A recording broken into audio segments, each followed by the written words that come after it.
Hello Vera, welcome to Ibile.tv. My name is Nimat Aleshiloya. This is Good Morning Lagos. Good morning, everybody. My name is Lucky Onion. Welcome. Okay, Lucky, how are you doing? I'm good. I'm good. How was the night? It's like the weather has really hit you. The weather needs to have it's effect so on calm. me.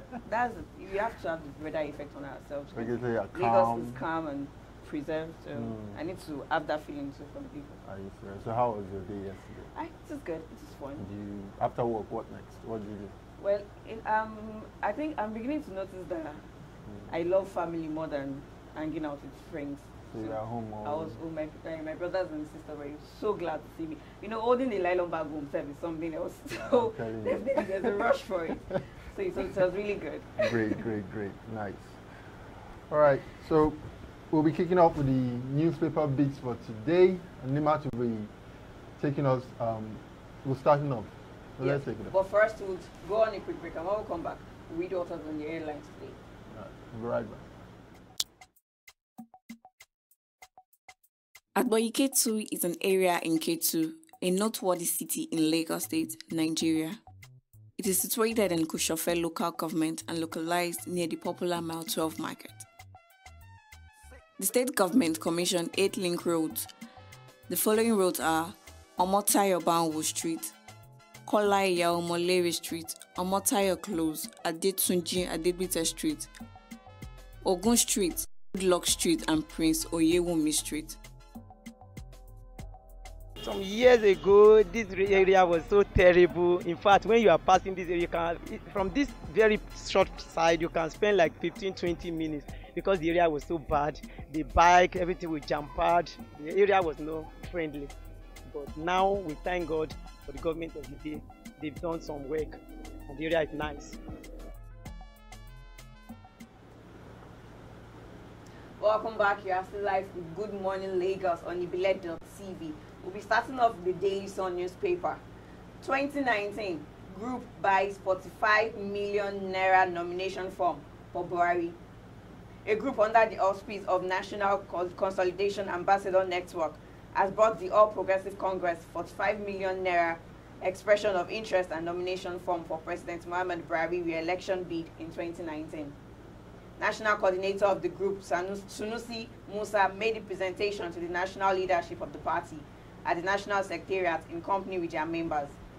We are members of NCANA. Our resolve, since our formation over a year ago, is primarily to ensure that President Buhari seeks another term as well, ensure that the president emerged victorious in 2019 polls. And still on the Daily Sun, NAFDAC engages stakeholders on regulated products. The National Agency for Food and Drug Administration and Control has restarted its statutory responsibility of safeguarding public health. Speaking at an interactive meeting with stakeholders aimed at strengthening channels of communication, as well as ensuring right quality of drugs, food, feeds, and feeds, the Director General of NAFDAC, Professor Christiana Adeyeye, said the agency was charged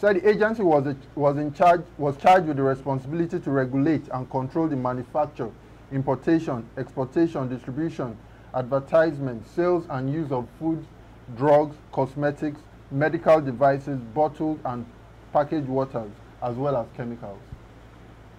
And on the Vanguard, APC, state insists on indirect primaries. In spite of National Executive Committee adoption of direct primaries for the selection of candidates for the 2019 general elections, many state chapters of All Progressive Congress, APC, are insisting on indirect primaries and have adopted the mode. After the NEC meeting last week, the party hierarchy initially adopted direct primary for the presidential election and said states could adopt direct or indirect primaries. However, the presidential election and said states could. However, the party leader later reversed themselves and said direct primaries will be used for all elective positions. The move has elicited burning disagreement in the party, with some governors, leaders, and state chairmen insisting on indirect primaries, while some are going for consensus. Political tension. Nigerian stock market now ranked worst performing in Africa. The series of tense political development in Nigeria, coupled with some negative macroeconomic statistics has taken a huge toll in the competitiveness of Nigeria's stock market, crashing the ranking of the Nigerian Stock Exchange to the worst performing in Africa in 2018. NSE was ranked best performing in Africa in 2017. It was also ranked the third best in the world last year by CNN Money, after recording a whopping 48% returns on investment during the year. However, Vanguard checks revealed that as at Tuesday, September 3, 2018, the NSE All Shares Index and ASI had fallen by minus 11.3% YTD. And on The Guardian, NCC threatens to sue satellite firm over unauthorized channels.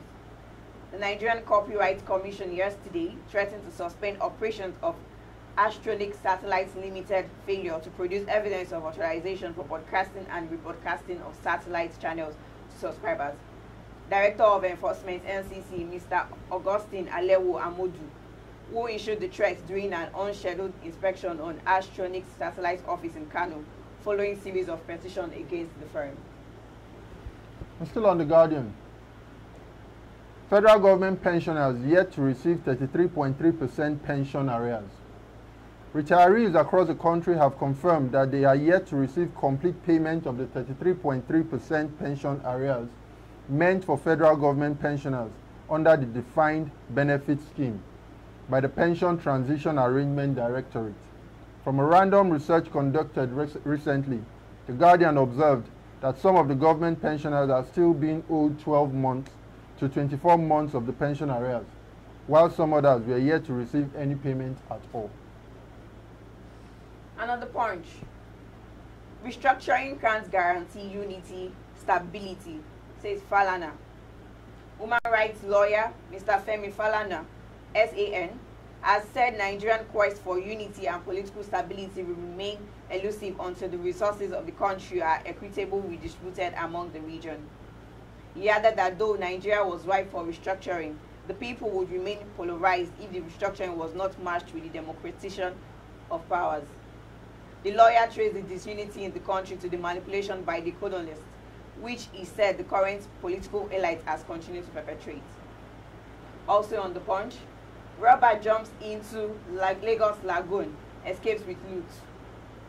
Robbers desperate to escape the long arm of the law has jumped into the lagoon from the 3rd mainland bridge. No one could, however, tell if the 19-year-old robber, identified only as Junior, survived or swam out as he flew with the loot.